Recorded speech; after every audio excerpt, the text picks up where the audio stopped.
Tan Books presents Saint Louis de Montfort, the story of Our Lady's slave, Saint Louis Marie Grignon de Montfort, written by Mary Fabyan Windeatt, as read by Hugh Harper. Chapter 1. A Fool or a Saint. The Bishop of Poitiers peered through his study window at the shabbily dressed young priest striding briskly toward the front gate in the pale sunlight of the late November afternoon. Then, shivering at the whistle of the chill wind through the leafless trees, he turned, and leaning heavily on a cane, moved toward the open hearth where a fire was burning.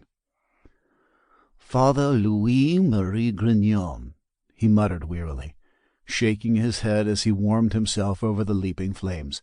"That young man is either a fool or a saint." For several minutes the bishop gazed moodily into the fire, heedless of the fact that there had been a knock at the door, and that now his secretary stood waiting in respectful silence on the threshold. Then slowly he came to himself. "Yes, Monsignor, what is it?"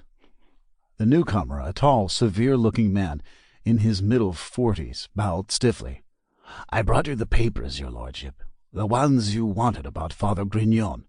But shall we go over them now? After all, it's nearly supper time." The bishop hesitated, then hobbled painfully across the room to his desk. "Of course we'll go over them now. Father Grignon's case is most important. Besides, it'll take only a few minutes." The Monsignor bowed again, then placed a sheaf of papers before his superior. "Very well, your lordship, but I'm afraid you'll find everything as it was last month. For instance, on this first page is the personal information about Father Grignon. Birth, January 31st, 1673, at Montfort-Lacan, in Brittany, the second of 18 children of John Baptist Grignon and Joan Robert. Education, 7 years at the Jesuit College of Rennes, 7 years with the Sulpicians in Paris. Ordination to the holy priesthood last year on June 5th, 1700, aged 27. After that, a few retreats and missions under Father Levesque at Nantes."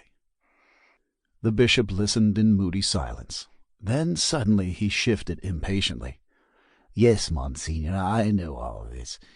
But the letters from his former superiors in Paris, surely there are some new ones by now. What have they to say? That's what I want to hear." Sample complete. Ready to continue?